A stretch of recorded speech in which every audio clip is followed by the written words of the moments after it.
Hello बच्चों, नमस्कार। क्या हाल चाल, कैसे हैं आप सब? आई होप स्वस्थ होंगे, मस्त होंगे, फिट और फाइन होंगे। एक बार जल्दी से बता दीजिए कि क्या आपको मेरी आवाज़ आ रही है, क्या आप मुझे देख पा रहे हैं, सुन पा रहे हैं? Am I clearly audible? Am I clearly visual to all of you? Hello hello hello hello hello. जल्दी से बता दो भाई, फटाफट से बता दो।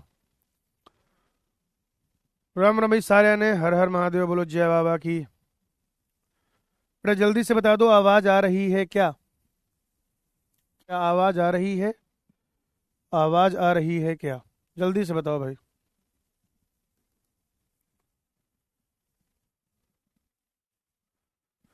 नोट 3 नीट, यकीन नीट हिंदी 2025, बॉटनी, पारितंत्र द्वितीय। चलिए भाई, तो कल हमने इकोसिस्टम के बारे में पढ़ना शुरू किया था बेटा, और इकोसिस्टम के बारे में पढ़ने के बाद हमने उसकी संरचना और कार्य के बारे में पढ़ा था। आज हम पढ़ेंगे अपघटन और ऊर्जा प्रवाह। अपघटन और दूसरा पढ़ेंगे हम लोग ऊर्जा प्रवाह। अपघटन तथा ऊर्जा प्रवाह, एनर्जी फ्लो। ठीक है, अपघटन से शुरू करते हैं बेटा। अपघटन, आप मुझे बताइए अपघटन जरूरी क्यों है? अपघटन जो है वो क्यों जरूरी है, बस इतना बताओ भाई। अपघटन यानी कि डिकम्पोजिशन आखिरकार क्यों जरूरी है, बस इतना बता दीजिए। अपघटन का होना क्यों जरूरी है, ये बताइए मुझे आप।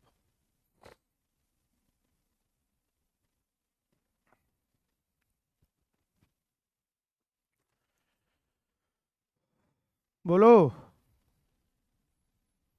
अपघटन का होना क्यों जरूरी है? कोई आइडिया देगा भाई?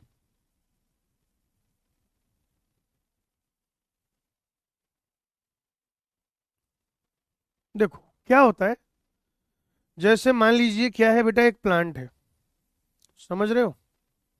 प्लांट है भाई, प्लांट है। पूरा मामला समझो, पहले समझ लो फिर लिखेंगे आराम से कुछ भी। अब ये प्लांट की क्या होगी बेटा, मृत्यु हो गई। ये प्लांट की क्या होगी बेटा, मृत्यु। आप जानते हैं कि ये किसी ना किसी, ठीक है ना, ये किसी ना किसी एलिमेंट वगैरह से ही मिलके बना हुआ है। ये किसी ना किसी एलिमेंट वगैरह से ही मिलके बना हुआ है। तत्वों की एक निश्चित मात्रा है। यहां से हमें क्या कराना पड़ेगा, न्यूट्रिएंट्स को, पोषक को मुक्त कराना पड़ेगा। पोषक को क्या करना पड़ेगा बेटा, मुक्त करना पड़ेगा। तो जब ये टूट के मर के गिर जाएगा मिट्टी में, तो पहले क्या होगा, इसके जो बड़े बड़े टुकड़े हैं उनसे क्या हो जाएगा, छोटे छोटे टुकड़े किए जाएंगे।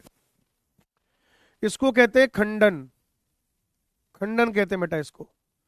उसी दौरान जो जल में विलेय अकार्बनिक तत्व हैं वो जमीन में धीरे धीरे रिस रिस के नीचे चले जाएंगे, और फिर जो बैक्टीरिया और फंजाई हैं वो इस पे अपने एंजाइम रिलीज करेंगे। अल्टीमेटली आपको क्या मिल जाएगा, CO2, वाटर और मिनरल। ये होता है भाई। क्योंकि अगर ये पूरा काम नहीं हुआ मित्रों, अगर ये पूरा काम नहीं हुआ, तो आगे जो ऑर्गेनिज्म बनेंगे, यहां से अगर मिनरल रिलीज नहीं हुआ, यहां से अगर मिनरल रिलीज नहीं हुआ, मिनरल रिलीज नहीं हुआ, तो बेटा आप मुझे बताओ कि जो नए जीव बनेंगे उनको वृद्धि करने के लिए जो पोषक तत्व चाहिए, मृदा में कहां से आएंगे, मिट्टी में कहां से आएंगे? वो नहीं आ पाएंगे। मिट्टी में जो है नहीं आ पाएंगे वो। तो क्या होता है कि जो जटिल कार्बनिक पदार्थ है भाई, जो क्या है, जटिल कार्बनिक पदार्थ, जटिल कार्बनिक पदार्थ, जटिल कार्बनिक पदार्थ, जटिल कार्बनिक पदार्थ, ये जो जटिल कार्बनिक पदार्थ है, इस पर जो अपघटक हैं वो कार्य करते हैं, या जो अपरदहारी है वो कार्य करते हैं। इस जटिल कार्बनिक पदार्थ में जो अपरधारी हैं, जो अपघटक हैं, वो काम करेंगे। ठीक है ना। और बेटा उसको सरल पदार्थ में तोड़ देंगे। किसमें तोड़ देंगे? सरल पदार्थ में। जैसे मैंने बताया कि वाटर है, CO2 है बेटा, और पोषक तत्व है। क्या क्या है भाई? वाटर है, CO2 है और पोषक तत्व है। वाटर, CO2 और पोषक तत्व। ये जो अपघटन का काम है, ये जो डिकम्पोजिशन का काम है, ये जो किसका काम है बेटा? अपघटन का, यानी कि डिकम्पोजिशन का। इसमें ना बहुत सारे स्टेप होते हैं बेटा। अपघटन का जो काम है, इसमें ना बहुत सारे स्टेप होते हैं। जैसे पहला स्टेप जो है, वैसे तो ये सब एक साथ चल रहा है, अगर माने तो एक स्टेप हो जाएगा खंडन।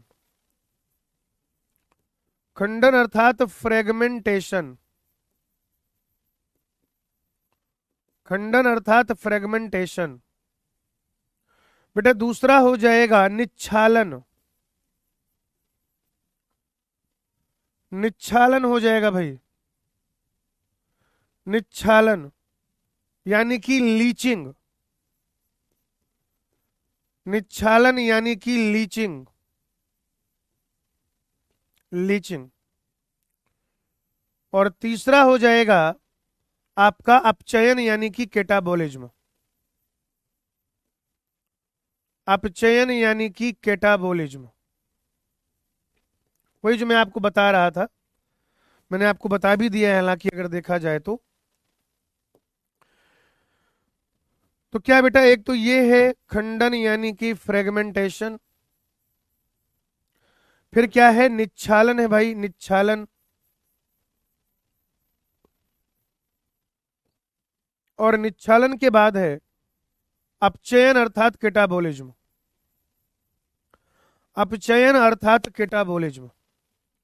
खंडन है, निच्छालन है, और क्या है? अपचयन है, अपचयन। ठीक है ना। खंडन, निच्छालन और अपचयन। खंडन, निच्छालन और अपचयन। खंडन में क्या होगा बताओ जरा? खंडन में क्या होगा भाई? ये एक बड़ा सा हिस्सा है, इसके हम लोग क्या करेंगे? ऐसे छोटे छोटे टुकड़े बनाएंगे। और जब आप छोटे छोटे टुकड़े बनाओगे तो जो पृष्ठ क्षेत्र है वो बढ़ जाता है फिर, तो एंजाइम को ज्यादा काम करने के लिए जगह मिलती है बेटा। ठीक है ना। पृष्ठ, सरफेस एरिया बढ़ जाता है, सरफेस एरिया। सरफेस एरिया बढ़ जाता है बेटा, तो आगे एंजाइमेटिक, एंजाइमेटिक एक्शन के लिए, ठीक है ना, एंजाइमेटिक एक्शन के लिए जो है, एंजाइमेटिक एक्शन के लिए ज्यादा सरफेस एरिया मिल जाता है। आप ऐसे समझिए कि ज्यादा जगह मिल जाती है। ज्यादा क्या मिल जाती है बेटा? जगह। इस महान काम में जैसे केचुआ ये काम कर सकता है बेटा, केचुआ। तो केचुआ एक तो खंडन कराता है और दूसरा ये मिट्टी को भुरभुरा करता है, इसलिए इसको कहते हैं किसानों का मित्र, है ना। बनोगे हमारे दोस्त, चलोगे हमारे साथ वाली बात है। क्या कहेंगे इसको? केचुआ को किसानों का मित्र कहेंगे बेटा, फार्मर्स फ्रेंड। फार्मर्स फ्रेंड क्यों? क्योंकि खंडन के अलावा ये भाई जी मिट्टी को भुरभुरा भी बनाता है। मिट्टी को भुरभुरा बनाता है भाई।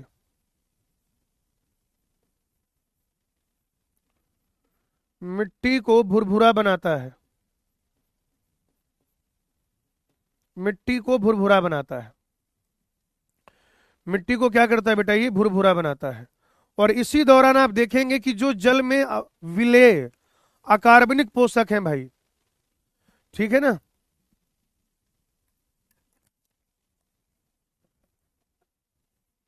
जैसे ये काम हुआ, ये काम हुआ भाई, ये चीजें टूट रही हैं भाई। मान लीजिए ये क्या है? मिट्टी है, मिट्टी।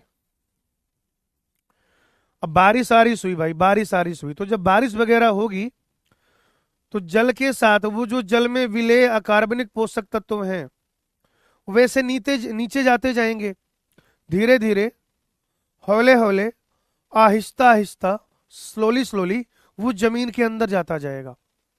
जैसे आपने देखा कपड़े, खास तौर से कॉटन के कपड़े धो के उनको टांग दो, तो कैसे धीरे धीरे पानी टपकता है ना।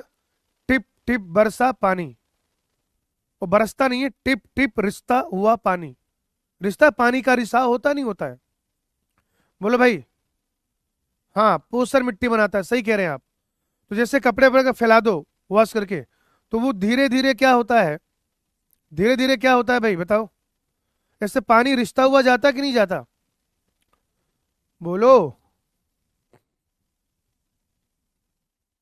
बोलो भाई।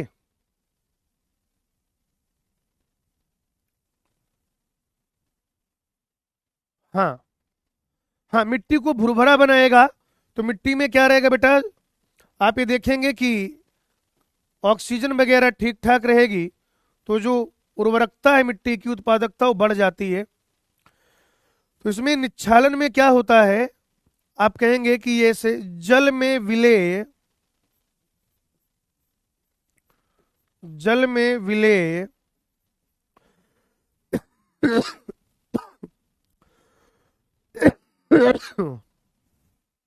जल में विलेय अकार्बनिक पोषक तत्व, जल में विलेय अकार्बनिक पोषक तत्व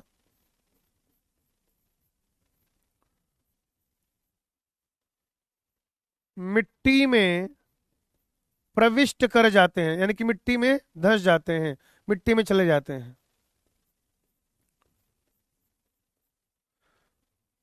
ये ऐसे कहेंगे पोषक तत्व अनुपलब्ध लवण के रूप में। पूरी बात लिखा देता हूं यहीं पर। अनुपलब्ध लवण के रूप में, अनुपलब्ध लवण के रूप में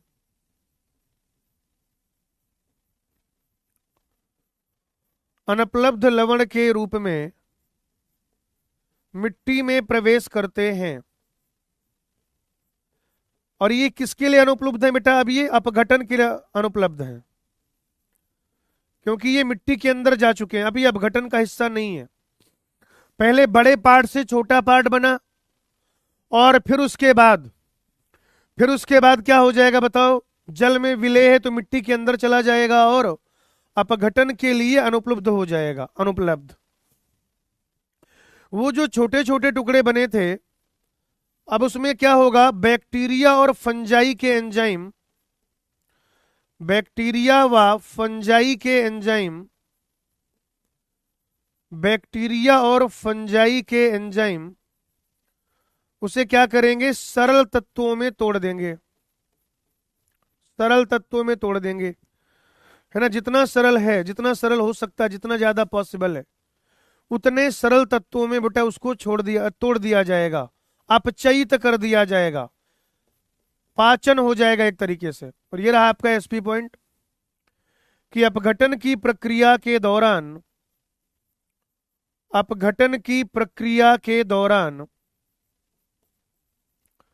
अपघटन की प्रक्रिया के दौरान,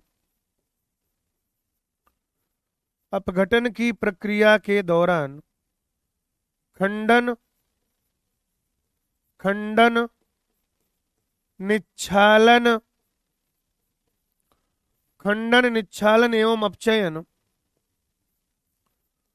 खंडन, निच्छालन एवं अपचयन एक साथ चल रहे होते हैं, एक साथ चलते हैं या चल रहे होते हैं। ये है भाई अपघटन के 3 बड़े काम। ठीक है ना। ये हो गया बेटा, क्या हो गया? ये अपघटन के 3 बड़े काम हो गए। इसको लिख लीजिए बेटा, फिर आगे बढ़ेंगे। खंडन, निच्छालन और अपचयन। अनुपलब्ध लवण का मतलब बेटा जो उपलब्ध नहीं है, जो क्या है भाई? जो अब उपलब्ध नहीं है, उपलब्ध नहीं है भाई जो।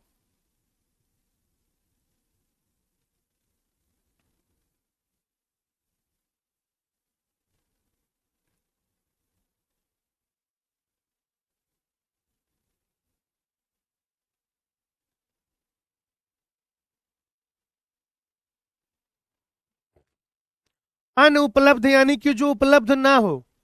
अब भाई ये चल रहा है ऐसे मिट्टी के ऊपर खेत में, जैसे यहां तक मिट्टी, यहां पे ये सब चल रहा है सड़ने गलने का काम, लेकिन ये तो पहले ही मिट्टी में चले गए ना। जैसे पानी आनी बरसा तो ये तो मिट्टी में चले गए, और अगर ये मिट्टी में चले गए तो अब ये क्या है, अब ये उपलब्ध नहीं है अपघटन के लिए, अब ये बेटा उपलब्ध नहीं है। अपरद का मतलब क्या हो जाएगा, कचरा, डेट्राइटस, सड़ा गला पदार्थ। सर मैम बोल रही थी कि 150 रुपया देंगे सर को। मैम को बहुत ज्यादा थैंक यू। बच्चों मैम को थैंक यू बोलना। 150 रुपये का जुगाड़ हो गया भाई। अब 2-3 महीने पार्टी पे पार्टी होएगी। रोज एक सेंटर फ्रेश खाऊंगा भाई।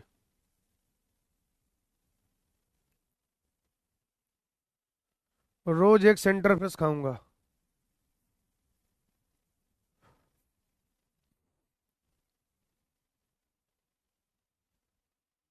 चलिए ये क्लियर है बेटा, आगे बढ़ा जाए।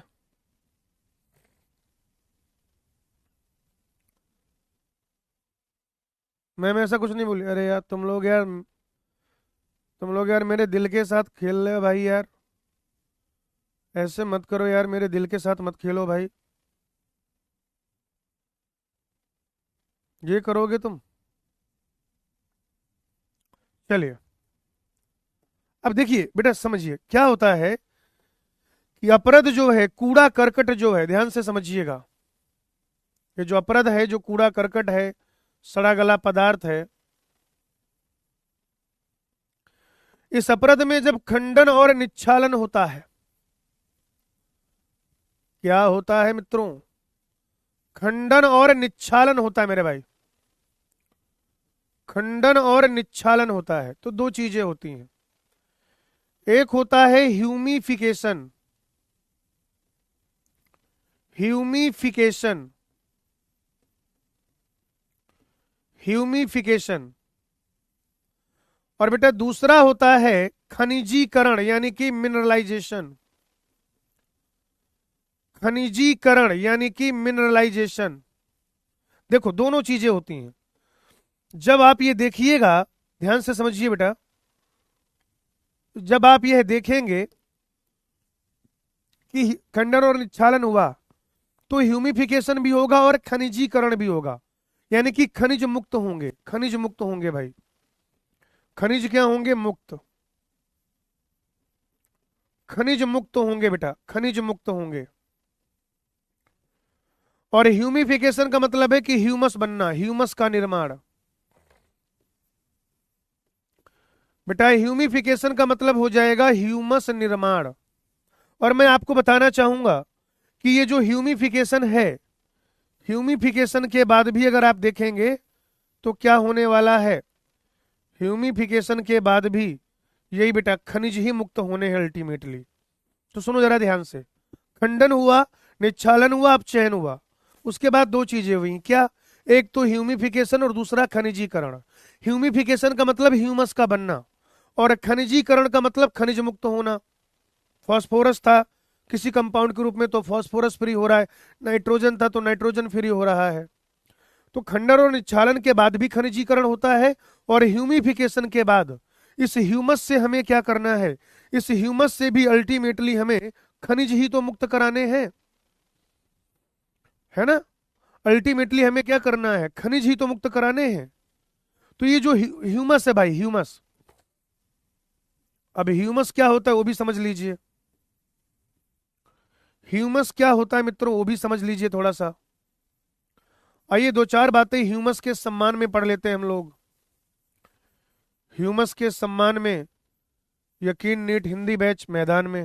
देख रहे हो भाई, बिगड़ता जा रहा हूं मैं, ठीक है ना।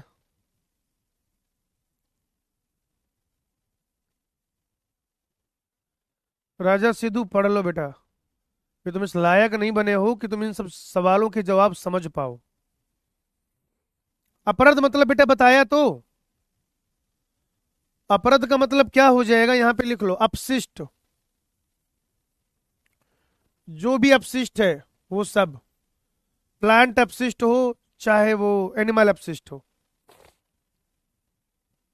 ठीक है, ह्यूमस के सम्मान में यकीन हिंदी बैच मैदान में। चलो सुनो मेरी बात सुनो, ये जो ह्यूमस है, ह्यूमस ह्यूमस ह्यूमस क्या है? ये गहरा रंग का अक्रिस्टलीय पदार्थ है। गहरा रंग, एकदम इसके ना सॉलिड क्रिस्टल नहीं होते हैं, तो ये अक्रिस्टलीय है, अक्रिस्टलीय ठोस। एमॉर्फस सॉलिड, सॉलिड दो प्रकार का पढ़ते हो ना बेटा, तो जो एमॉर्फस सॉलिड है ये वैसा है। ये क्या बेटा? खनिज का भंडार है, एक तरीके से खनिजों का भंडार, खनिजों का भंडार। और ये सूक्ष्म जीवों के लिए प्रतिरोधी भी होता है, सूक्ष्म जीवों के लिए प्रतिरोधी, सूक्ष्म जीवों के लिए प्रतिरोधी है भाई। ये क्या है ये बेटा?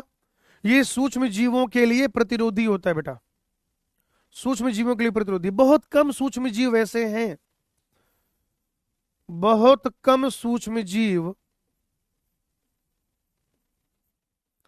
बहुत कम सूक्ष्म जीव इसका आप चयन कर पाते हैं, बहुत कम सूक्ष्म जीव इसका आप चयन कर पाते हैं।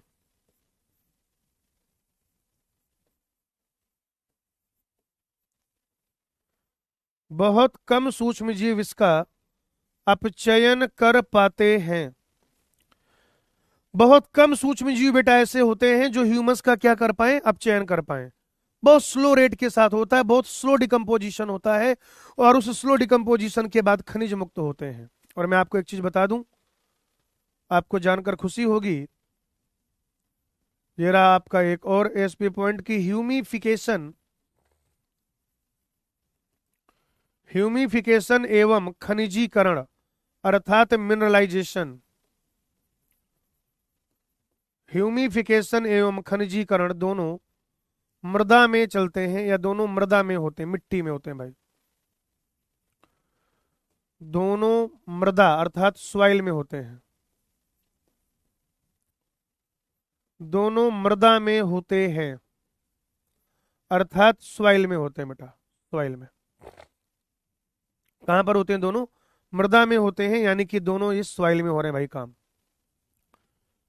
हाँ, अब मैं आपको ये पढ़ाने जा रहा हूं कि ऐसी कौन सी परिस्थितियां हैं, सुनिएगा बेटा ध्यान से, ऐसी कौन सी परिस्थितियां हैं कि जो अपघटन का काम है वो तीव्र गति से होता है, और ऐसी कौन सी परिस्थितियां हैं कि अपघटन का काम जो है वो मंद गति से होता है। ठीक है ना? तीव्र अपघटन कब होगा, इधर हम लोग वो लिखने वाले हैं, और बेटा मंद गति के साथ, मंद गति के साथ अपघटन कब होगा, इधर हम लोग वो लिखने वाले हैं। तीव्र अपघटन और मंद अपघटन,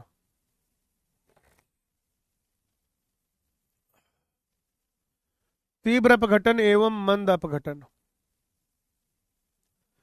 तीव्र अपघटन एवं मंद अपघटन। ठीक है ना? देखिए, अगर कार्बनिक पदार्थ है, वो कौन सा पदार्थ है भाई? कार्बनिक पदार्थ। अगर वो कार्बनिक पदार्थ है मित्रों, यानी कि कार्बनिक अपघटन, अगर कार्बनिक पदार्थ ज्यादा है, कार्बनिक अपघटन, वो थोड़ा सा तेज गति से होता है। अगर वायवीय परिस्थितियां हैं, एरोबिक है कंडीशन भाई, अगर वायवीय परिस्थितियां हैं, अगर परिस्थितियां कैसी हैं? वायवीय। अगर वायवीय है परिस्थितियां, कंडीशन है एरोबिक, तो अपघटन तीव्र गति से होता है। अगर गर्म तथा आर्द्र वातावरण है, गर्म व आर्द्र वातावरण, हॉट एंड ह्यूमिड प्लेस, गर्म और आर्द्र वातावरण है भाई, ठीक है ना? गर्म और आर्द्र वातावरण है, हॉट एंड ह्यूमिड प्लेस,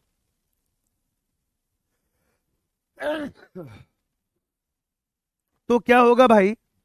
अपघटन जो है वो तीव्र गति से होगा, वो जो अपशिष्ट पदार्थ है, अगर अपरद में नाइट्रोजनी यौगिक, अगर अपरद में नाइट्रोजनी यौगिक एवं जल में विलेय यौगिक, एवं जल में विलेय यौगिक, जल में विलेय यौगिक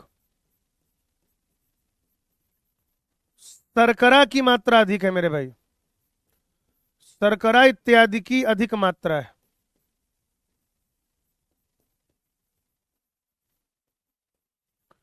तो जो अपघटन है मित्रों वो तीव्र गति से होता है। क्या क्या परिस्थितियां बताइए जरा मुझे। अपघटन होगा, कार्बनिक वायवीय होगी परिस्थितियां, गर्म और आर्द्र होगा वातावरण, अपरद में नाइट्रोजन यौगिक होंगे, या जल में जो विलेय यौगिक है शर्करा वगैरह वो अधिक मात्रा में है। तो भाई जी ऐसी परिस्थिति में आप देखेंगे कि तीव्र गति के साथ, हाँ, अपघटन से आप लोग कहेंगे बहुत तेज हो रहे हो है ना, बहुत तेज भाई साहब। लेकिन अगर ऐसा हो जाए कि अकार्बनिक पदार्थ ज्यादा है, आप इसको कह लीजिए कि अकार्बनिक अपघटन, तो वो क्या होगा बेटा बताओ जरा मुझे। धीरे धीरे, हौले हौले, आहिस्ता आहिस्ता, स्लोली स्लोली होगा। कैसे होगा भाई? धीरे धीरे, हौले हौले, आहिस्ता आहिस्ता, स्लोली स्लोली। अगर वहां पर एनारोबिक कंडीशन है भाई, अवायवीय परिस्थितियां हैं, अगर वहां पर है अवायवीय परिस्थितियां,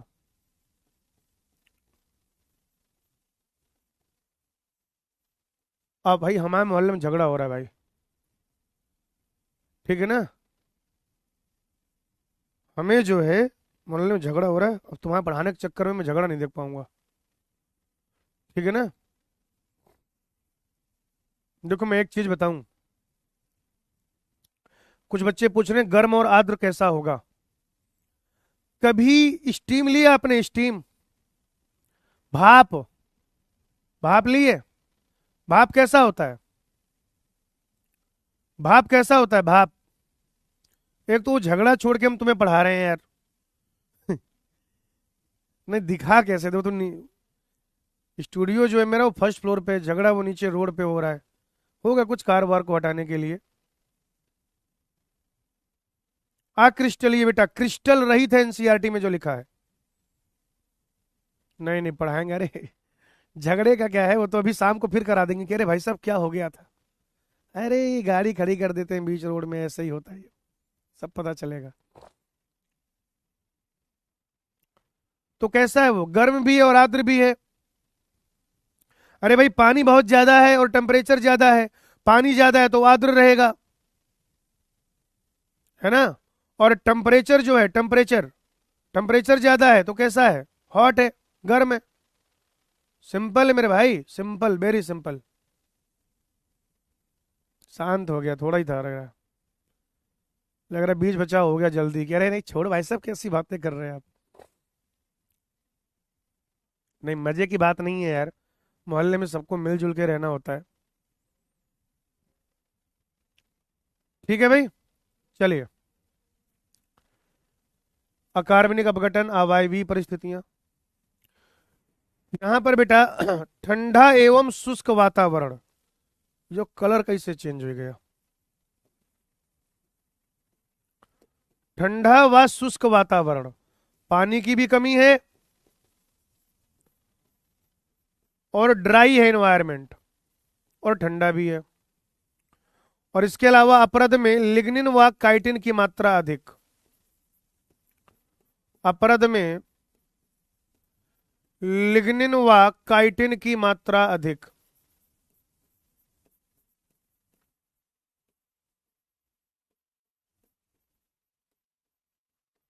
अपरद में लिग्निन व काइटिन की मात्रा अधिक।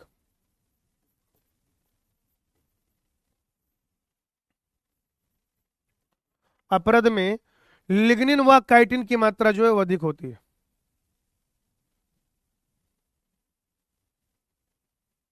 दीपिका जी कह रही सर हमारे मोहल्ले में हो रही है बहस, तो मैं भी फर्स्ट फ्लोर पे हूँ। नहीं बेटा कूदना नहीं है आपको वहां से, है ना, कि मैं तो पापा की परी हूं, ऐसे कूद के जाऊंगी और झगड़ा आप अपनी पढ़ाई पे ध्यान दो। जैसे मैं पढ़ाने पे ध्यान दे रहा हूं, वैसे आप पढ़ने पर ध्यान दीजिए। ठीक है ना?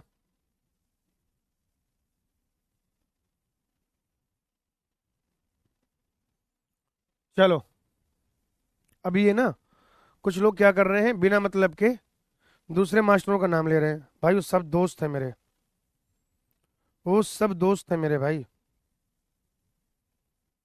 वही वाली बात है कि जहां तुम्हारे संपर्क है वहां मेरे संबंध है टाइप।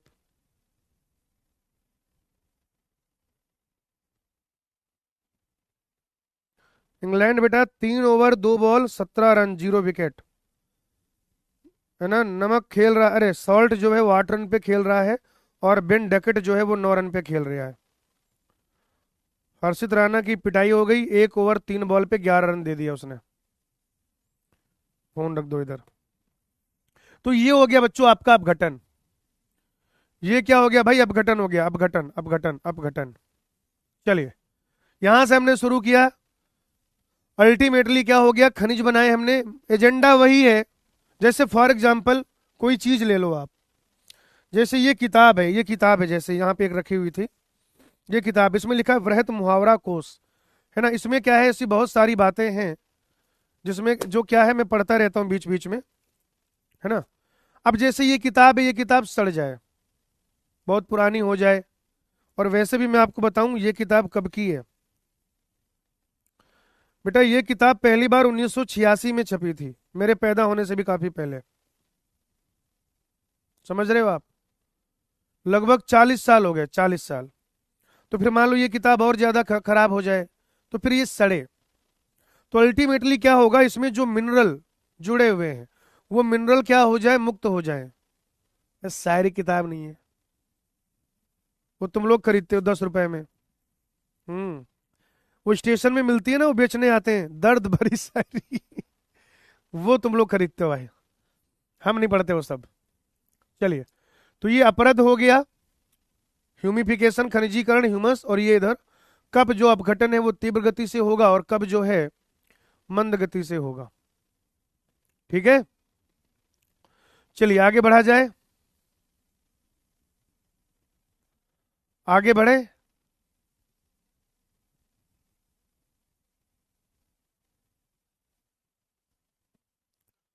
आगे बढ़ा जाए बेटा।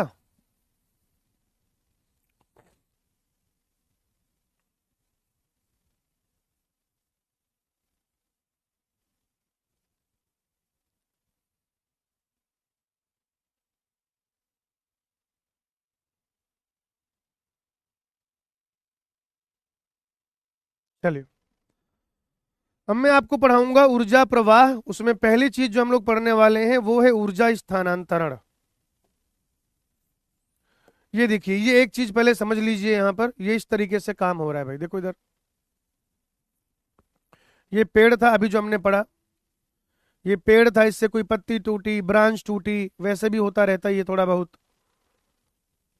तो क्या होगा कि कुछ कीड़े या अन्य जीव उसके द्वारा भक्षण होता है। ये पत्ती वत्ती जो टूट के गिर गई, जैसे कीड़े ने खाया। अब दो चीजें हैं, या तो ये डायरेक्ट मिट्टी में मिल जाए, और या फिर ऐसा हो जाए कि फंजाई वगैरह इस पे काम करे, और अल्टीमेटली फिर क्या हो जाए, जो केचुए बैक्टीरिया ये सब है अपघटन करा के मिट्टी में सारा मिनरल फ्री करा दे, जो अगला प्लांट मिले उसको बढ़िया पोषक मिल जाए।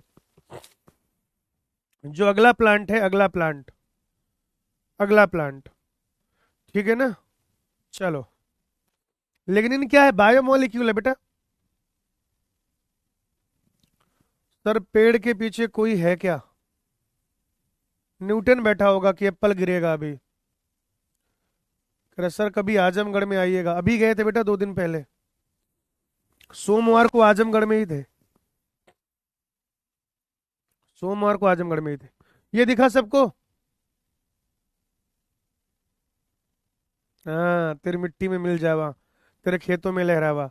इससे कभी क्या कहना चाहता है कि अपघटन बहुत जरूरी है। तेरी मिट्टी में मिल जावा, तेरे खेतों में लहरावा, इसमें कवि क्या कहना चाहता है? कवि ये कहना चाहता है कि अपघटन होना बहुत जरूरी है। वेरी नाइस, बहुत बढ़िया बहुत बढ़िया। ऊर्जा प्रवाह के बारे में पढ़ेंगे मित्रों, पढ़ना बहुत जरूरी है मेरे भाई। ऊर्जा प्रवाह या ऊर्जा स्थानांतरण, एनर्जी ट्रांसफर, अर्थात ऊर्जा स्थानांतरण।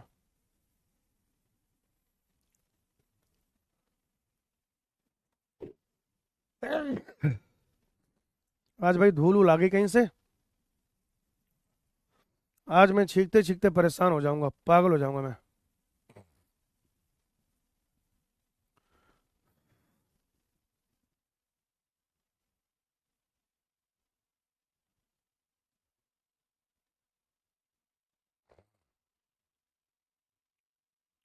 कह रहे सर श्रीलंका कब आओगे?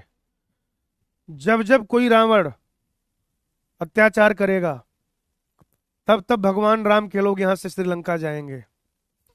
ठीक है ना। चलिए, ऊर्जा स्थानांतरण देखो क्या होता है, फिर ध्यान से समझो। जैसे ये क्या है भाई, प्लांट है कोई, ये क्या है, कोई प्लांट है। इस प्लांट ने क्या किया, सूरज से ऊर्जा ली। इस प्लांट के पास क्या हुआ, सूरज से ऊर्जा मिली भाई। इस प्लांट ने सूरज से ऊर्जा ली, और जब इस प्लांट ने सूरज से ऊर्जा ली तो ऐसा थोड़ी है कि इसने सूरज से जो ऊर्जा ली है सारी की सारी इसी के पास रहेगी, नहीं, रोकेगा नहीं है, रोकेगा नहीं। ये यहां से बेटा ये किसके पास चली जाएगी, बकरी के पास।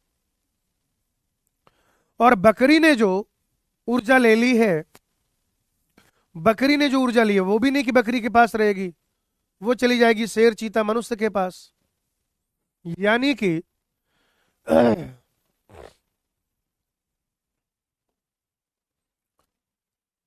आप कहेंगे कि पोषण या खाद्य खाद्य श्रृंखला के खाद्य श्रृंखला के विभिन्न स्तरों के मध्य ऊर्जा स्थानांतरण, विभिन्न स्तरों के मध्य, भाई पागल हो जाऊंगा आज मैं छींक छींक के, विभिन्न स्तरों के मध्य ऊर्जा स्थानांतरण, फीवर भी आएगा भाई।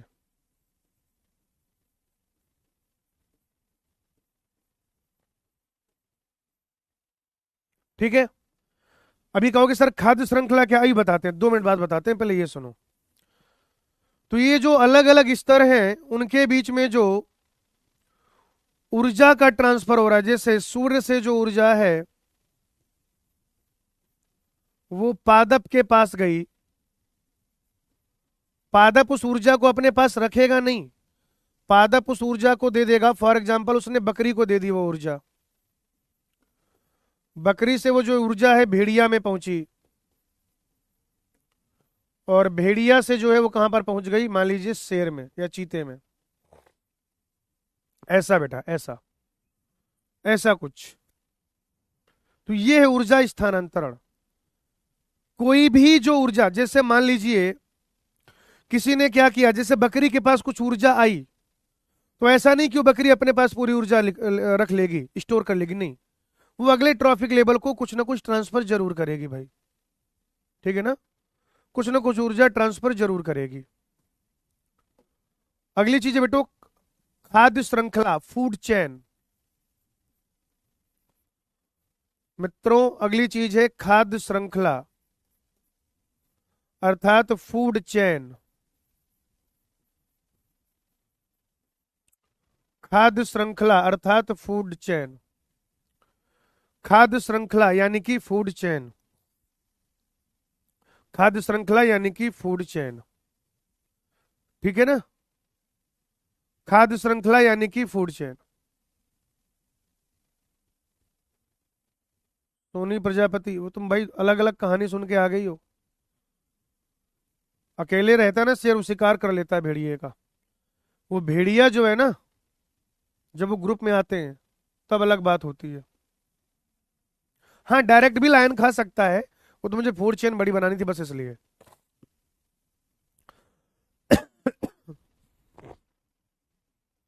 आप कहेंगे कि आहार उपलब्धता के अनुसार, आहार उपलब्धता या चुनाव दोनों चीजें हैं।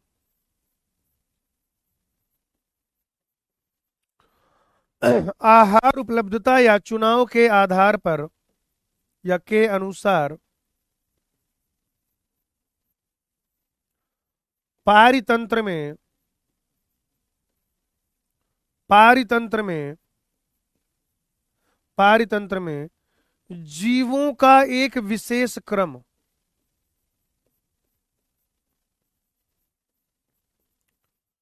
जीवों का एक विशेष क्रम,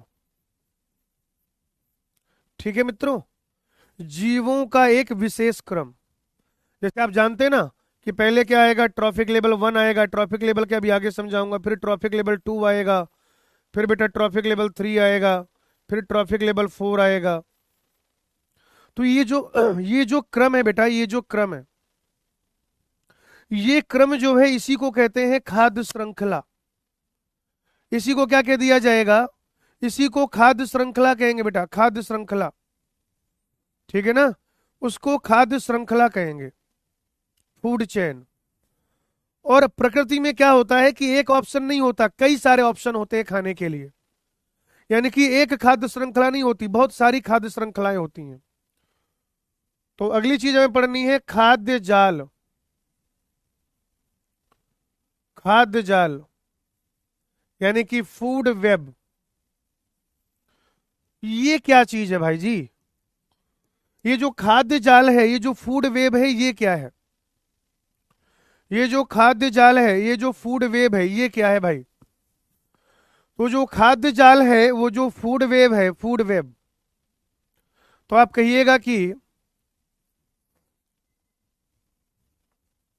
इंटरकनेक्टेड, जो आपस में जुड़ी हुई हैं, इंटरकनेक्टेड खाद्य श्रृंखलाओं का जाल, इंटरकनेक्टेड खाद्य श्रृंखलाओं का जाल, इंटरकनेक्टेड खाद्य श्रृंखलाओं का जाल। भाई जैसे मैंने आपको क्या बताया कि एक ऑप्शन नहीं है, बहुत सारे ऑप्शन होते हैं, बहुत सारे ऑप्शन। तो इंटरकनेक्टेड खाद्य श्रृंखलाओं का जाल है भाई ये। दूसरी बात, प्रकृति में अगर आप देखें तो खाद्य श्रृंखला नहीं, खाद्य जाल ही उपस्थित होता है। प्रकृति में वास्तविक तौर पर, प्रकृति में वास्तविक तौर पर,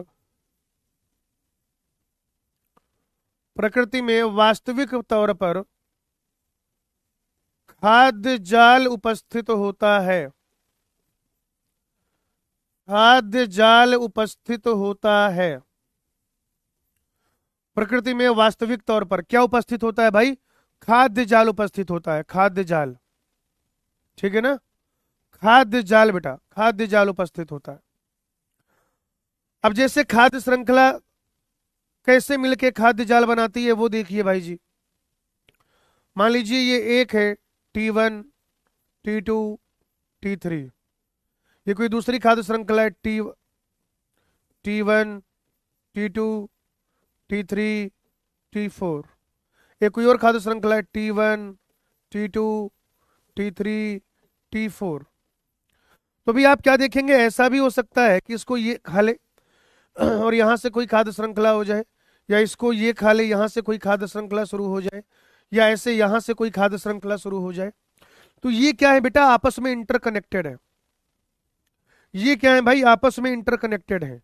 ये अकेला क्या है, खाद्य श्रृंखला, ये अकेला क्या है, खाद्य श्रृंखला,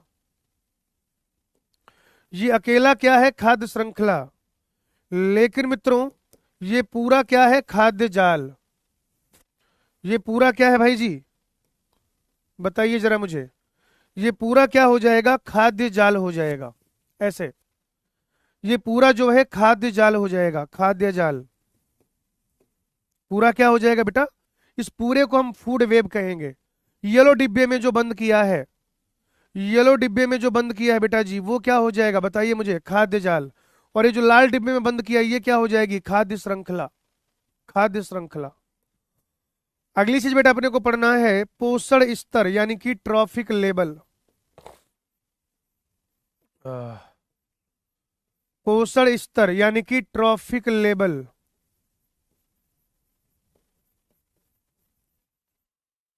ठीक है।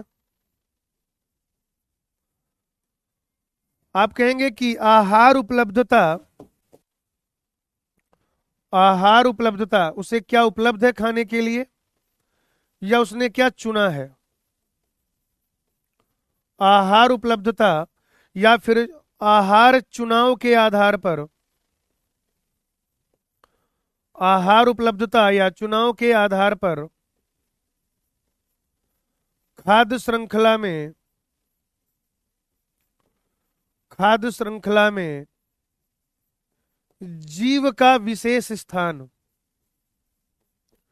जीव का विशेष स्थान, जीव का विशेष स्थान बेटा, ठीक है ना। क्या उसे खाना मिल रहा है या वो क्या खा रहा है, ये जो है इस आधार पर जो खाद्य श्रृंखला में उसका स्थान है, कि वो ट्रॉफिक लेवल 1 में आएगा, कि ट्रॉफिक लेवल 2 में आएगा, कि ट्रॉफिक लेवल 3 में आएगा, कि ट्रॉफिक लेवल 4 में आएगा, कि ट्रॉफिक लेवल 5 में आएगा, है ना। ये सब क्या है बेटा, पोषण स्तर है। और मैं आपको बता दूं बेटा कि जो पोषण स्तर होता है, ये रहा आपके लिए एक एसपी पॉइंट। बेटा पोषण स्तर जाति को नहीं बताता, पोषण स्तर जीव की जाति को नहीं बताता, पोषण स्तर जीव की जाति को नहीं बताता, पोषण स्तर जीव की जाति को नहीं बताता, बल्कि बल्कि वह बल्कि वह खाद्य श्रृंखला में,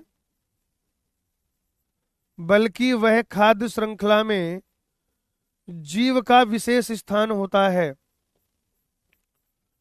जीव का विशेष स्थान होता है। ये वाला पॉइंट अब से थोड़ी देर के बाद मैं समझाऊंगा आपको, अभी यहां पे लिखा रहने दीजिए। अगर समझ में आता तो ठीक, नहीं आता तो थोड़ी देर के बाद समझाऊंगा। लिखो इतना,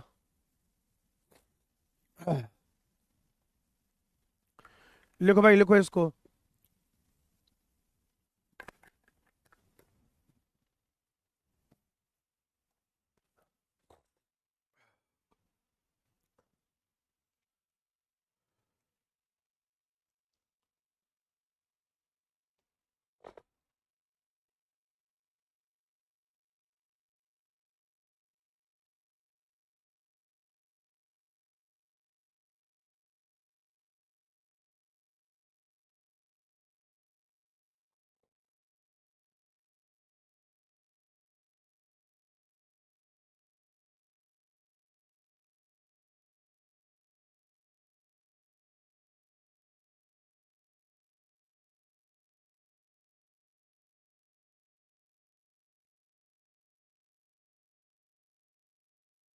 नोट कर लिया,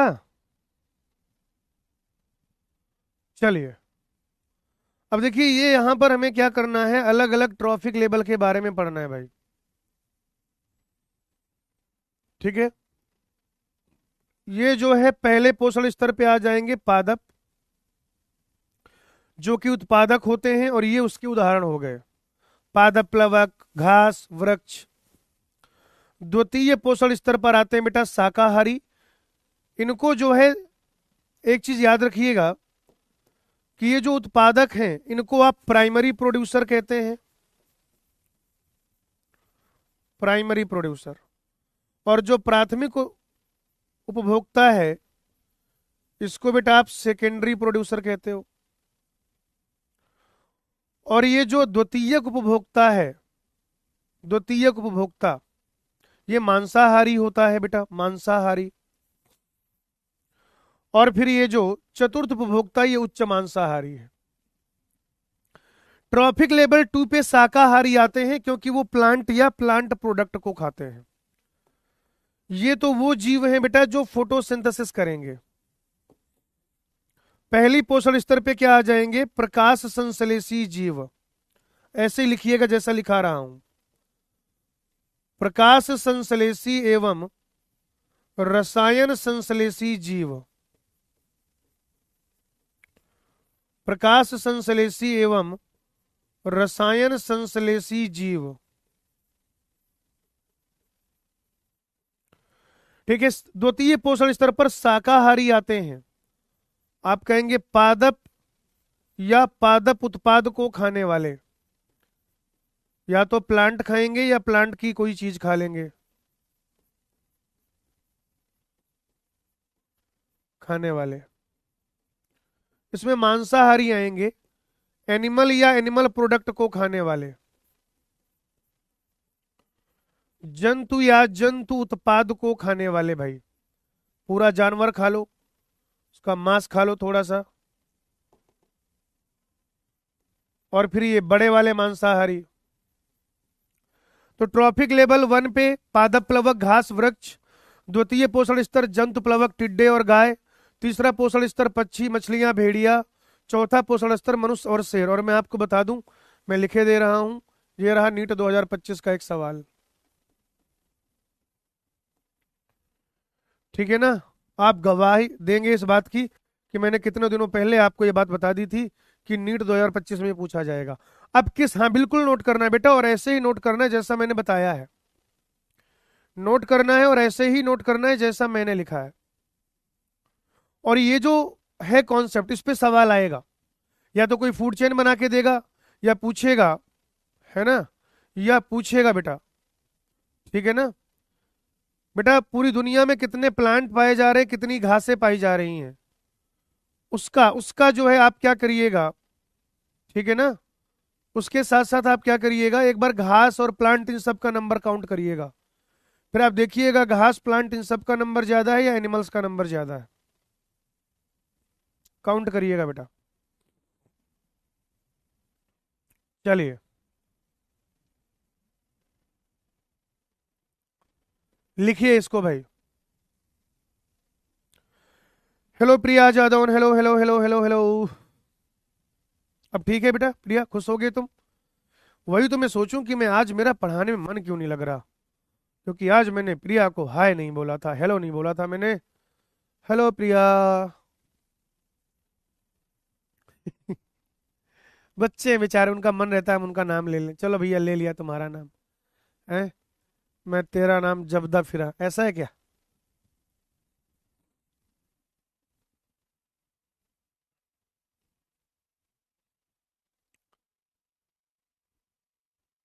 आगे बढ़े बच्चों, आगे बढ़े आगे बढ़े आगे बढ़े, हाँ या ना।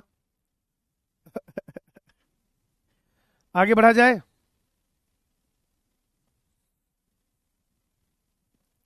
चलिए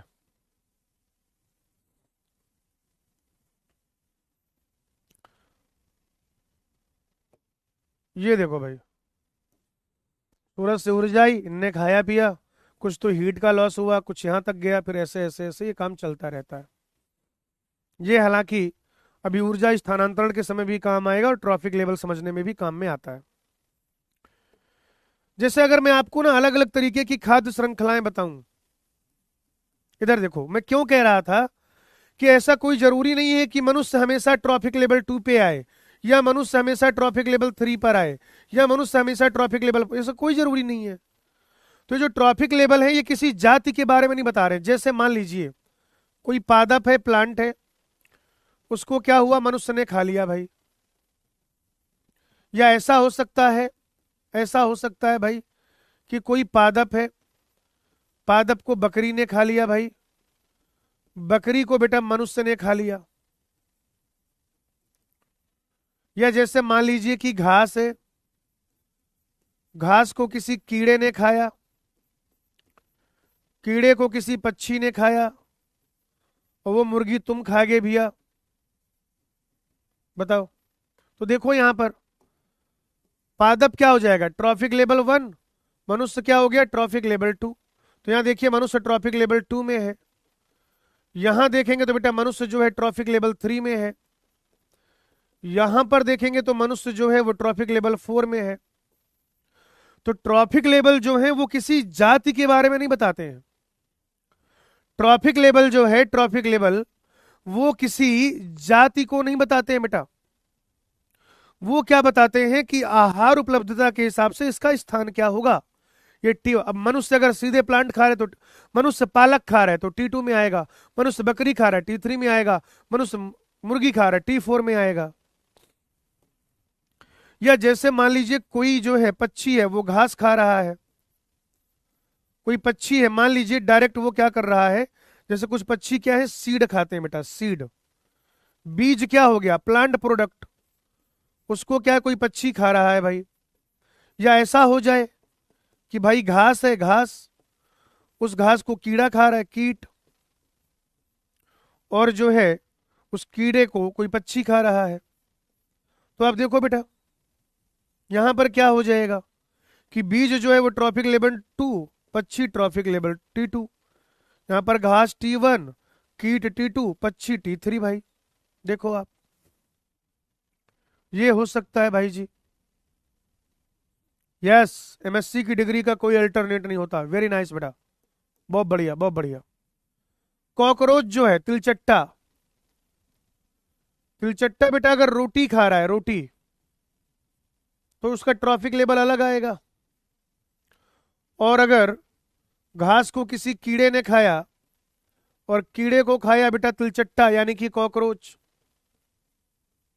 है ना, तो आप क्या देखिएगा मेरे भाई कि ये जो है ये तो ट्रॉफिक लेवल क्या है 1, रोटी प्लांट प्रोडक्ट है, तिलचट्टा यहाँ T2 पर है, घास T1, किरवा जो है वो T2 में आ जाएगा, और तिलचट्टवा T3 में आ जाएगा भाई। देखते चलो आप। तो यहां से मैं आपको ये बताना चाह रहे हैं, यहां से बेटा मैं आपको ये बताना चाह रहे हैं, ठीक है ना, कि ऐसा नहीं कि उसका ट्रॉफिक लेवल फिक्स हो गया है, वो किसी स्पीसीज के बारे में ट्रॉफिक लेवल नहीं, वो इस बारे में कि वो क्या खा रहा है। जैसे पादप प्लवक है भाई, एक और बना देता हूं आपको, एक जलीय पारितंत्र का बना देता हूं, पादप प्लवक। पादप प्लवक को खाएंगे जंतु प्लवक, जंतु प्लवक को खाएंगे बेटा छोटी मछली, छोटी मछली को खा लेगा बड़ी मछली, बड़ी मछली। तो आप देख रहे हो कैसे होगा ट्रॉफिक लेवल, बताओ जरा। पादप प्लवक T1, जंतु प्लवक T2, छोटी मछली T3, बड़ी मछली T4। तो ये इस तरीके से पोषण स्तर होते हैं, इस तरीके से क्या होते हैं बेटा पोषण स्तर होते हैं, पोषण स्तर। ठीक है भाई, छापो इसे।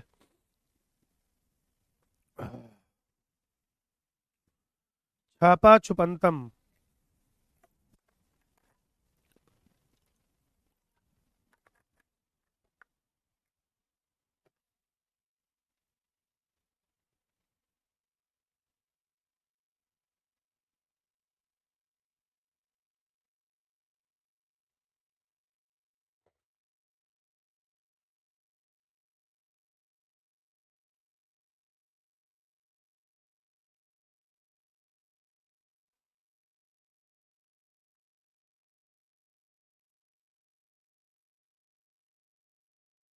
लिख लिया भैया आज।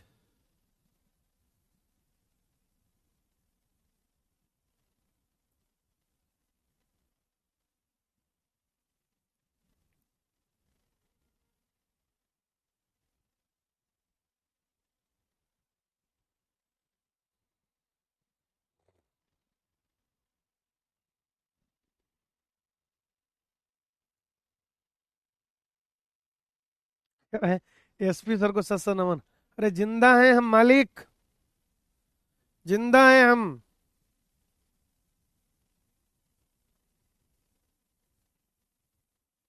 कैसी बातें लिखते हो भाई, है?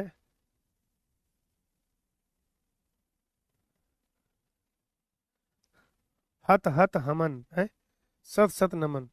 चलिए अभी मैं आपको पढ़ाएंगे खाद्य श्रृंखला,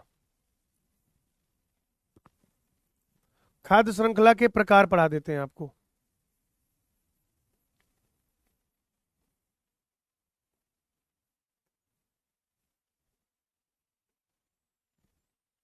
अभी मैं आपको पढ़ाएंगे खाद्य श्रृंखला के प्रकार।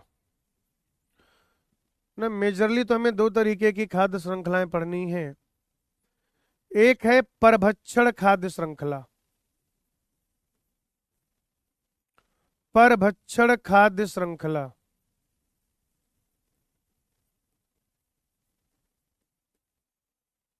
है ना, जीएफसी कहते हैं शॉर्ट में, ग्रेजिंग फूड चेन कहते हैं अंग्रेजी में, ग्रेजिंग फूड चेन, ग्रेजिंग। तो ये G for grazing, F for food, C for chain. ठीक है भैया, grazing food chain.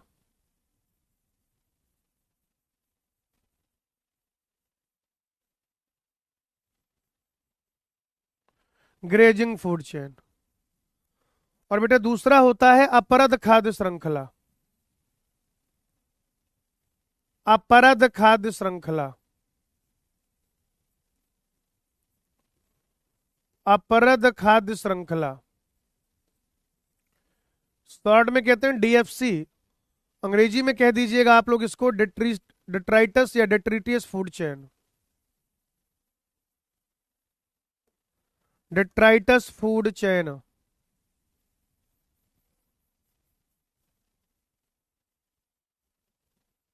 Detritus food chain.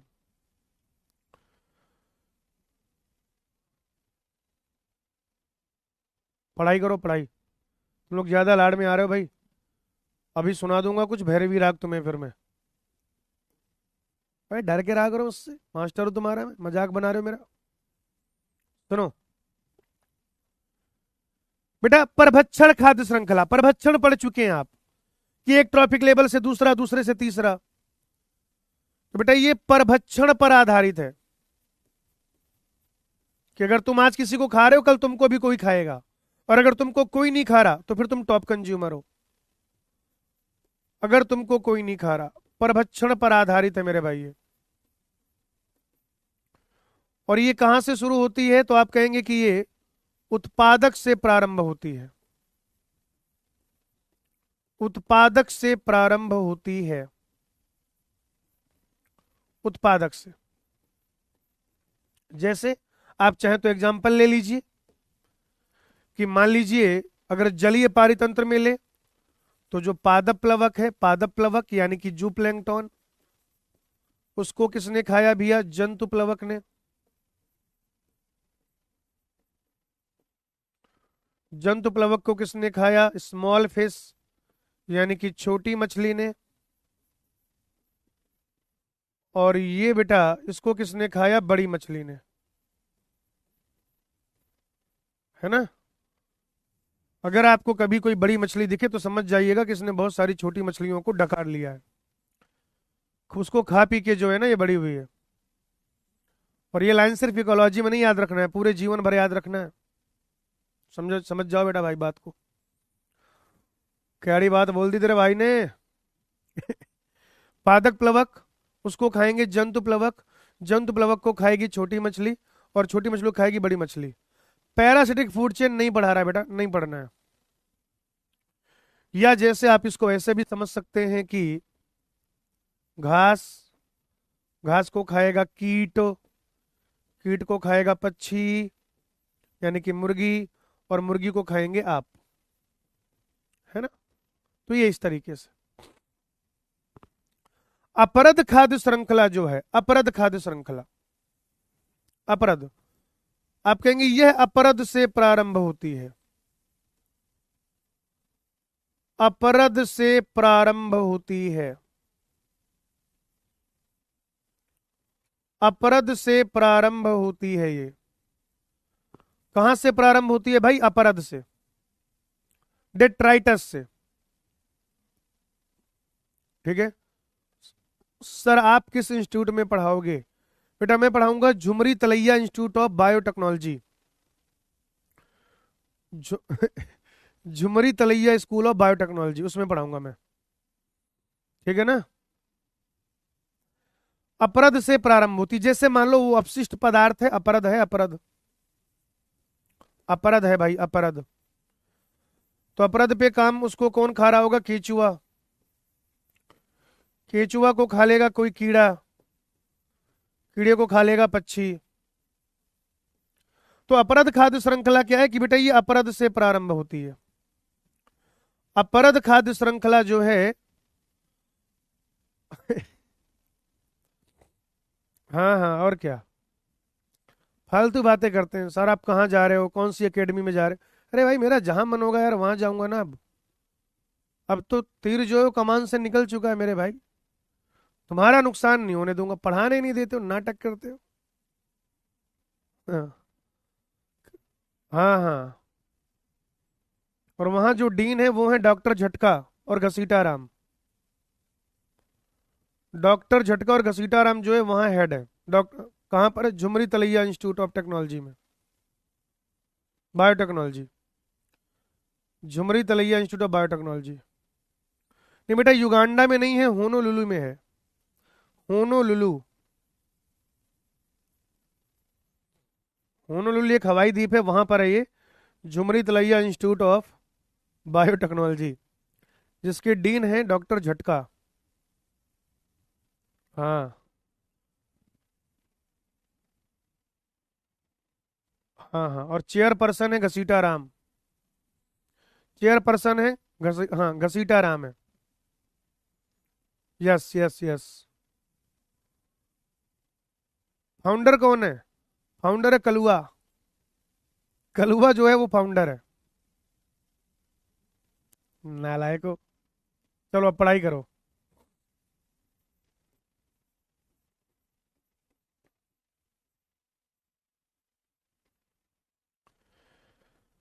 आप कहेंगे कि जलीय पारितंत्र में या जलीय खाद्य श्रृंखला में, जब आप जलीय खाद्य श्रृंखला देखते हैं तो जो ऊर्जा स्थानांतरण है, क्या बेटा? जलीय खाद्य श्रृंखला में जो ऊर्जा स्थानांतरण है उसका मुख्य स्रोत होता है जीएफसी। यानी जीएफसी से बेटा ज्यादा ऊर्जा स्थानांतरित होती है, डीएफसी से कम। जीएफसी से ज्यादा ऊर्जा स्थानांतरित होती है, डीएफसी से कम ऊर्जा स्थानांतरित होती है। लेकिन बेटा अगर आप स्थलीय पारितंत्र की बात करते हैं, लेकिन अगर आप स्थलीय पारितंत्र की बात करते हैं, स्थलीय पारितंत्र की बात करते हैं, तो वहां पर जो ऊर्जा स्थानांतरण है, वहां पर जो ऊर्जा स्थानांतरण है, वहां पर जो ऊर्जा स्थानांतरण है, ऊर्जा स्थानांतरण, उसमें बेटा जो मेजर सोर्स है वो डीएफसी है। जीएफसी से कम होता है ऊर्जा स्थानांतरण। मुख्य स्रोत जो है, मुख्य स्रोत जलीय पारितंत्र में, जलीय पारितंत्र में, जलीय पारितंत्र में ग्रेजिंग फूड चेन है। Grazing food chain. प्रीति पढ़ाई करो बेटा, पढ़ाई करो पढ़ाई, ठीक है ना? पढ़ाई करो बेटा, हर प्रीति की जिंदगी में कबीर नहीं होता है ना, कुछ को खुद ही पढ़ना पड़ता है, ठीक है ना? हाँ चिंगम सर भी रहेंगे वहां। चिंगम सर सब रहेंगे भाई, सब रहेंगे, ठीक है ना? कह रहा, सर फिर तो घसीटा राम आपको घसीट देंगे। बेटा बहुत लोगों के दिल की ख्वाहिश है ये, है ना? हाँ बहुत लोगों की ख्वाहिश है ये जो तुम बता रहे हो, ये घसीटने वाली। बहुत लोगों ने जुगनू समझ के मसलने की कोशिश की। हाँ चिराग नहीं हूं मैं, रोशनी हूं, रोशनी। समझ रहे हो? चिराग बहुत लोग बना रहे हैं, लाइटें बहुत लोग बना रहे हैं। वो जो लाइट जलाई जाती है ना, वो प्रकाश। अब मैं जो बन रहा हूं ना, वो मैं प्रकाश पुंज बन रहा हूं भाई, प्रकाश पुंज। समझो बात को, चक्कर मत पड़ना। चलिए। तो जलीय पारितंत्र में आप देखिएगा कि ज्यादातर जो ऊर्जा स्थानांतरण है वो जीएफसी से होता है, जीएफसी से। और स्थलीय पारितंत्र में, स्थलीय पारितंत्र में बेटा जो ज्यादा ऊर्जा स्थानांतरण है वो डीएफसी से होता है। मैं आपको, अच्छा ऐसा क्यों होता होगा? एक बात बताओ जरा मुझे ध्यान से, एक बात बताओ मुझे ध्यान से जरा। ये मान लो एक आम का अभी तुम्हें समझ में आ जाएगा। देखो एलगी क्या है, छोटे से होते हैं। एलगी ऑलमोस्ट पूरा खा लिया जाता है, ध्यान से समझना। एलगी जो है ऑलमोस्ट पूरा खा लिया जाता है। जू प्लैंकटन पूरा खा लिया जाता है। छोटी मछली जो है उसमें बहुत कम अपशिष्ट बचता है, बहुत कम, बहुत कम। तो जो ज्यादा है वो तो परभक्षण के ही काम में आ रहा है ना। ज्यादा जो काम है वो तो परभक्षण के ही काम में आ रहा है। लेकिन अगर आप इधर देखो, इधर देखो, मान लीजिए मित्रों कि आम का एक पेड़ लगा हुआ है। आम का एक पेड़ लगा हुआ है। आम का एक पेड़ लगा हुआ है। बेटा इसके फल खाए आपने, इसकी पत्तियां खाई आपके जानवरों ने। आप बताओ, आम का एक बहुत बड़ा वृक्ष है भाई, बहुत ध्यान से समझिएगा। आम का एक बहुत बड़ा वृक्ष है बेटा, आम का एक बहुत बड़ा वृक्ष है। आप मुझे बताइए, जरा सोच के बताइए। बहुत तगड़ा कॉन्सेप्ट देने जा रहा हूं आपको, बहुत बहुत ज्यादा तगड़ा, बहुत ज्यादा तगड़ा भाई, बहुत ज्यादा तगड़ा।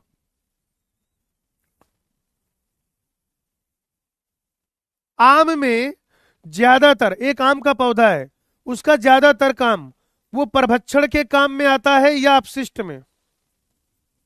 बताइए भाई। एक आम का पेड़ अभी खड़ा हुआ है यहां पर, एक आम का पेड़ अभी खड़ा हुआ है, ठीक है। उसका ज्यादातर वो परभक्षण में जाएगा या आगे चल के अपरद बनेगा? बताओ क्या होगा, बोलो भाई।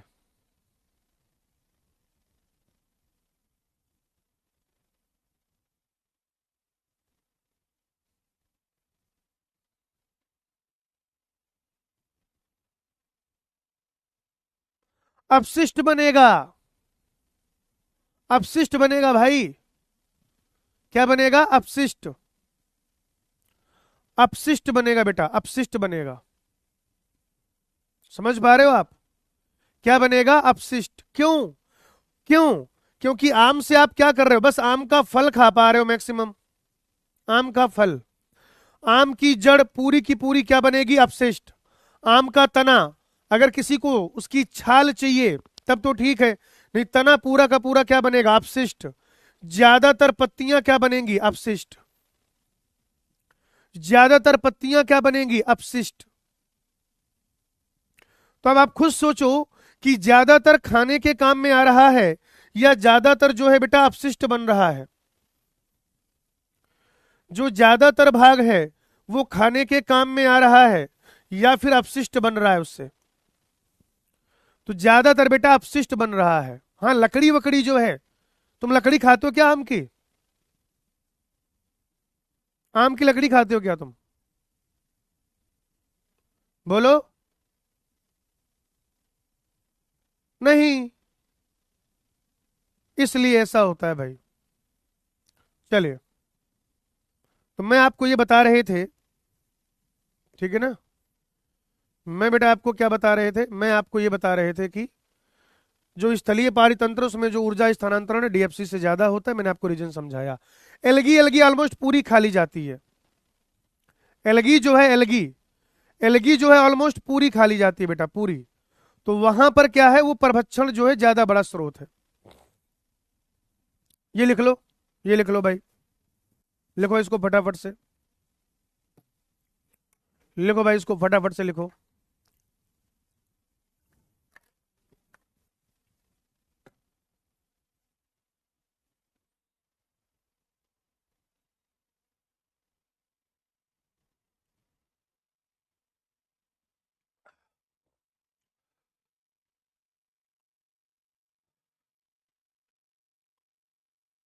चलिए बेटा,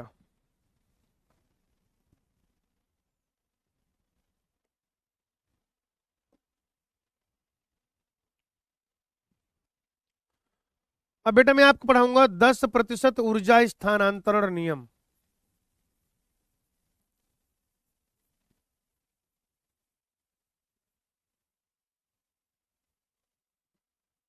10% ऊर्जा स्थानांतरण नियम। 10% एनर्जी ट्रांसफर ला।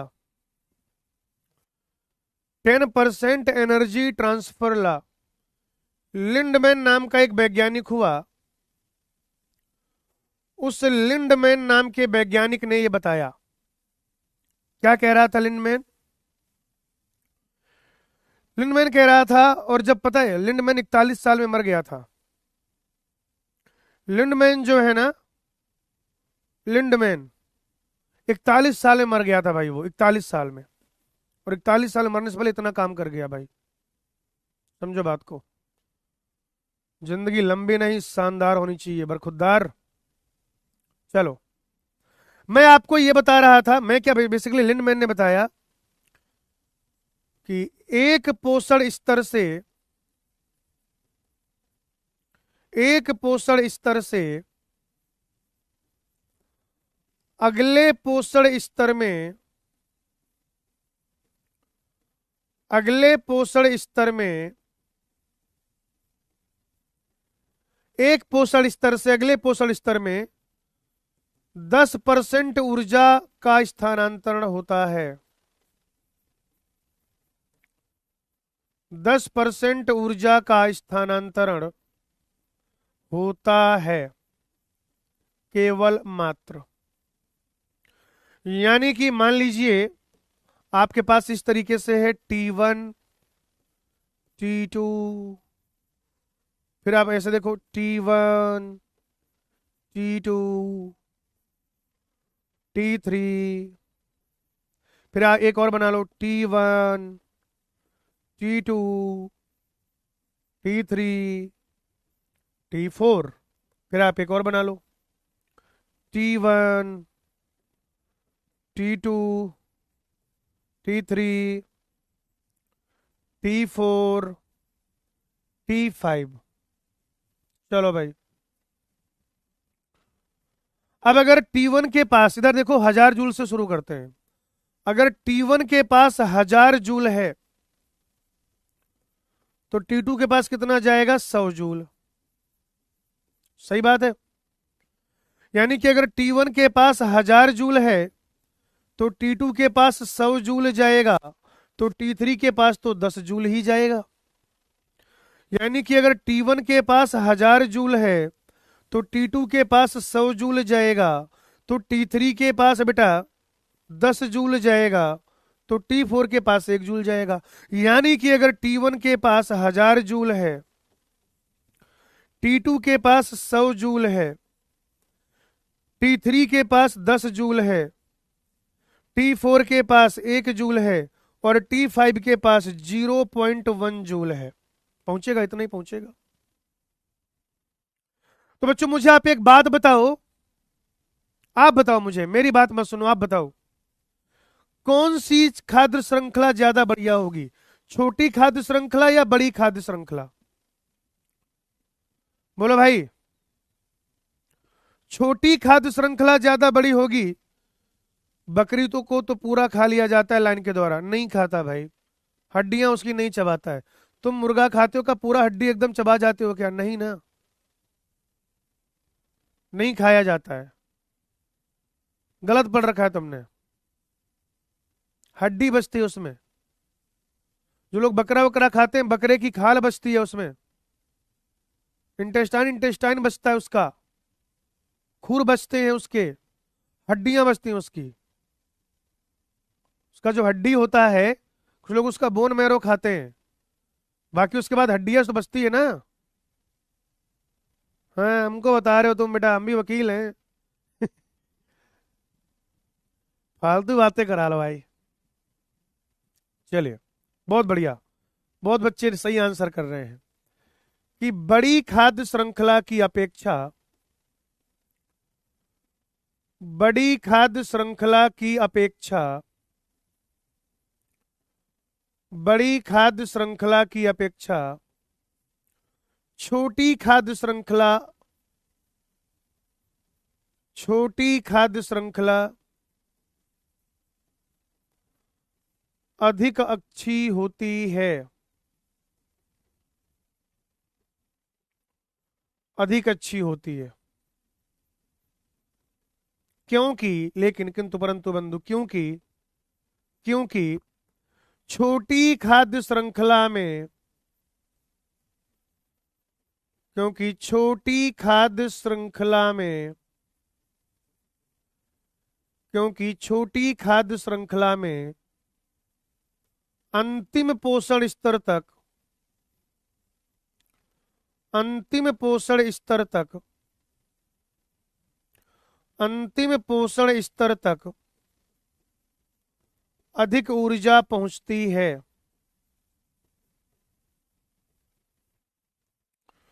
अधिक ऊर्जा पहुंचती है।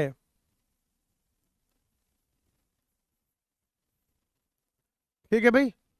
अंतिम पोषण स्तर तक क्या होता है फिर, वो अधिक अधिक अधिक अधिक जो है, अधिक ऊर्जा पहुंचती है। इसलिए जो बड़ी खाद्य श्रृंखला है उसके नीचे जो है, उसके नीचे मतलब उससे ज्यादा अच्छी क्या हो जाएगी, छोटी खाद्य श्रृंखला। क्योंकि 10% एनर्जी ट्रांसफर के लॉ से आप क्या देखोगे कि यहां पर देखो, अगर T1 के पास 1000 जूल है तो T2 में 100 जूल, यानी कि यहाँ पर छोटी खाद्य श्रृंखला बहुत छोटी तो 100 जूल मिली इसको। इसमें जो लास्ट वाला 10 जूल मिली, इसमें जो लास्ट वाला इसको 1 जूल मिली, इसको बेचारे को 0.1 जूल मिली। समझ पा रहे हो? बात समझ में आ रही मित्रों? बोलो भाई, बात समझ में आ रही है ये? आगे बढ़ा जाए? आगे बढ़े बेटा।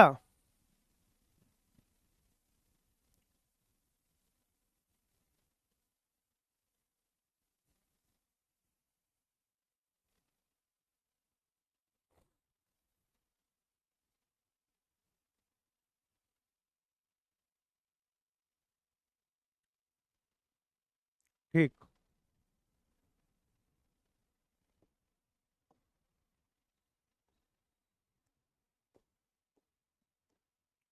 एक दो पॉइंट बता देता हूं और बढ़िया बढ़िया। आप कहेंगे उत्पादक तथा अपघटक, उत्पादक तथा अपघटक पारितंत्र के सबसे महत्वपूर्ण घटक होते हैं।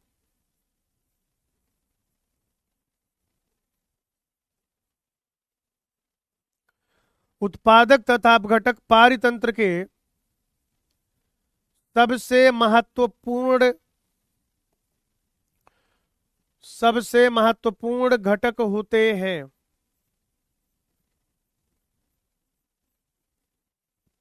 ठीक है ना? उत्पादक तथा अपघटक पारितंत्र के सबसे महत्वपूर्ण घटक होते हैं, याद रखिएगा बेटा। क्यों? क्योंकि अगर उत्पादक नहीं होगा तो फोटोसिंथेसिस नहीं होगी। समझ रहे हो आप? क्योंकि अगर उत्पादक नहीं होगा तो फोटोसिंथेसिस नहीं होगी, तो सूर्य की ऊर्जा का तो हम प्रयोग ही नहीं कर पाएंगे। ठीक है ना? पीएसएस सिंह सर, आगे तो सब बढ़ते हैं, कभी पीछे बढ़ो। मैं समझ सकता हूं भाई, मैं समझ सकता हूं कि आपकी ना, आपकी समझदारी में सूजन आ गई है ना? समझदारी में सूजन आती है लोगों के, आपकी उम्र में ज्यादा आती है। आप उसका सही वक्त पे इलाज करा लीजिए, नहीं तो आने वाले समय में दुनिया आपको क्या क्या कहेगी आप सुन भी नहीं पाइएगा। है ना? हाँ। हम बता रहे हैं यार, खेल मत करो हमारे साथ। तो जाते जाते गुद्दी लाल कर दूंगा तुम्हारी, में तुम समझ नहीं रहे हो बात को। उत्पादक जो है बेटा वो फोटोसिंथेसिस करेगा, फोटोसिंथेसिस फोटोसिंथेसिस करेगा। और अपघटक क्या करेगा? अपघटक वापस से मिनरलाइजेशन कराएगा। वो क्या कराएगा? वापस से मिनरलाइजेशन कराएगा। मिनरलाइजेशन मिनरलाइजेशन कराएगा बेटा, वो मिनरलाइजेशन कराएगा। एक और पॉइंट आप कहेंगे अपघटकों को खाद्य श्रृंखला में कोई स्थान नहीं दिया गया है। अपघटकों को खाद्य श्रृंखला में अपघटकों को खाद्य श्रृंखला में कोई स्थान नहीं दिया गया है। अपघटकों को खाद्य श्रृंखला में कोई स्थान नहीं दिया गया है भाई, नहीं दिया गया है। क्योंकि बात नंबर 1, अपघटन किसी भी स्तर से प्रारंभ हो सकता है। अपघटन किसी भी स्तर से प्रारंभ हो सकता है।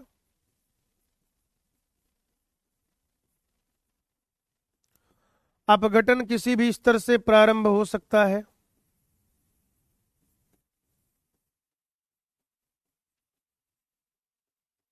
अपघटन जो है बेटा किसी भी स्तर से प्रारंभ हो सकता है। और दूसरी बात, अगर पूरी खाद्य श्रृंखला है तो अपघटकों तक बहुत कम ऊर्जा पहुंचती है। अपघटकों तक बहुत कम ऊर्जा पहुंचती है। अपघटकों तक बहुत कम ऊर्जा पहुंचती है।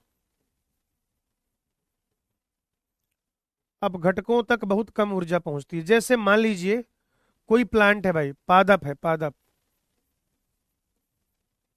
ठीक है, पादप है। पादप को क्या हुआ, बकरी ने खाया, बकरी को भाई जी भेड़िया ने खा लिया, भेड़िया को मान लीजिए चीतवा खा गया। अब इधर देखो, अपघटन का क्या है, अपघटन का क्या है भाई, प्लांट मरा, अपघटन शुरू, बताओ।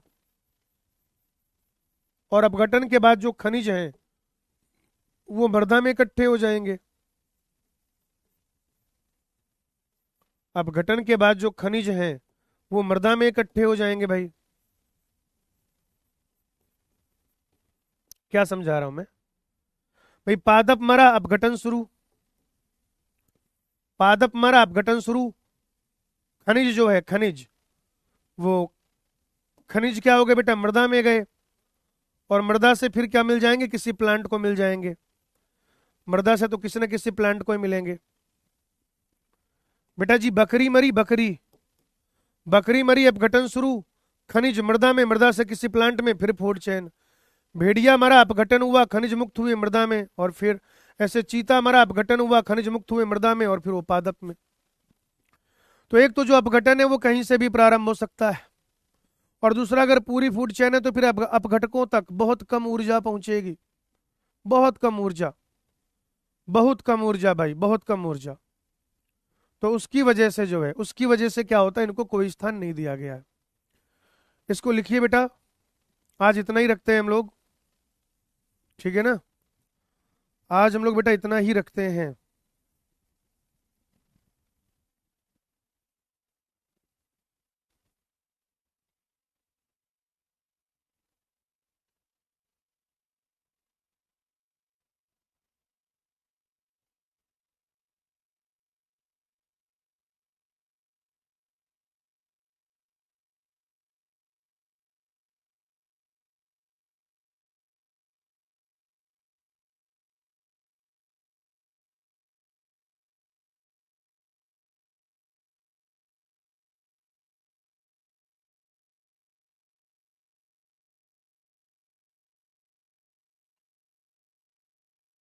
ठीक है, हाँ, बढ़िया।